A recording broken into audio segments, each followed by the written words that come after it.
ಕೊಪ್ಪಳದ ಅಂಜನಾದ್ರಿ ಬೆಟ್ಟದಲ್ಲಿ ಹನುಮಮಾಲಾ ವಿಸರ್ಜನೆ ಕಾರ್ಯಕ್ರಮಕ್ಕೆ ಕೊಪ್ಪಳ ಜಿಲ್ಲಾಡಳಿತ ಅಗತ್ಯ ಸಿದ್ದತೆ ಕೈಗೊಂಡಿದ್ದು, ಕನ್ನಡ ಮತ್ತು ಸಂಸ್ಕೃತಿ ಇಲಾಖೆ ಹಾಗೂ ಜಿಲ್ಲಾ ಉಸ್ತುವಾರಿ ಸಚಿವ ಶಿವರಾಜ್ ತಂಗಡಗಿ ಅವರು ನಿನ್ನೆ ಪರಿಶೀಲಿಸಿದರು. ಶಾಸಕ ಜನಾರ್ದನ್ ರೆಡ್ಡಿ, ಕೊಪ್ಪಳ ಜಿಲ್ಲಾಧಿಕಾರಿ ಡಾ ಸುರೇಶ್ ಬಿ ಇಟ್ನಾಳ್, ಜಿಲ್ಲಾ ಪೊಲೀಸ್ ವರಿಷ್ಠಾಧಿಕಾರಿ ಡಾ ರಾಮ್ ಎಲ್ ಅರಸಿದ್ದಿ, ಜಿಲ್ಲಾ ಗ್ಯಾರಂಟಿ ಯೋಜನೆಗಳ ಅನುಷ್ಠಾನ ಪ್ರಾಧಿಕಾರದ ಅಧ್ಯಕ್ಷ ರೆಡ್ಡಿ ಶ್ರೀನಿವಾಸ್, ಜಿಲ್ಲಾ ಪಂಚಾಯಿತಿ ಮುಖ್ಯ ಕಾರ್ಯನಿರ್ವಹಣಾಧಿಕಾರಿ ವರ್ಣಿತ್ ವೇಗಿ ಸೇರಿದಂತೆ ಇತರರು ಉಪಸ್ಥಿತರಿದ್ದರು. ಸಚಿವ ಶಿವರಾಜ್ ತಂಗಡಗಿ ಅಂಜನಾದ್ರಿಯ ಪಾದಗಟ್ಟಿಯಲ್ಲಿ ವಿಶೇಷ ಪೂಜೆ ಸಲ್ಲಿಸಿದರು. ನಂತರ ಶಾಸಕರು ಮತ್ತು ಇತರೆ ಅಧಿಕಾರಿಗಳೊಂದಿಗೆ ವೇದ ಪಾಠಶಾಲೆಯ ಪ್ರಸಾದ ಸ್ಥಳಕ್ಕೆ ಭೇಟಿ ನೀಡಿ ಪ್ರಸಾದ ಸಿದ್ದತಾ ಕಾರ್ಯವನ್ನು ಪರಿಶೀಲಿಸಿದರು.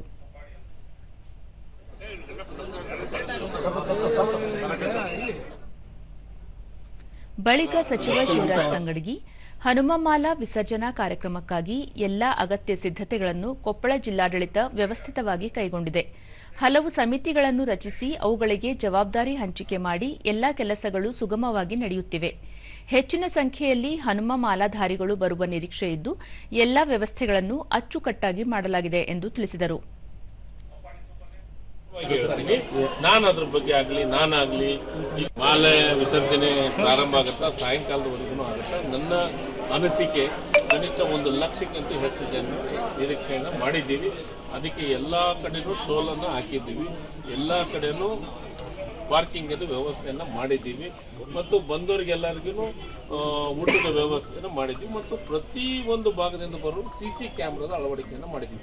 ಯಾಕಂದರೆ ಯಾವುದೇ ಕಾರಣಕ್ಕೂ ಯಾರಿಗೂ ತೊಂದರೆ ಆಗಬಾರ್ದು, ಸಾರ್ವಜನಿಕರಿಗೆ ತೊಂದರೆ ಆಗಬಾರ್ದು, ಯಾವುದೇ ಅಹಿತಕರ ಘಟನೆ ನಡೆಯುತ್ತೆ. ಯಾಕಂದರೆ ಜಾಸ್ತಿ ಜನ ಬರೋದ್ರಿಂದ ಅಹಿತಕರ ಘಟನೆ ನಡೀಲಾರದ ರೀತಿಯೊಳಗೆ ಪ್ರಿಕಾಷನರಿ ನಾವು ಪ್ರತಿ ವರ್ಷ ಏನು ಮಾಡಬೇಕು, ಅದಕ್ಕಿಂತ ಈ ಸತಿ ಹೆಚ್ಚು ಅದನ್ನ ಜವಾಬ್ದಾರಿ ನಮ್ಮ ಜಿಲ್ಲಾ ಅಧಿಕಾರಿಗಳು ಮಾಡಿದ್ದಾರೆ.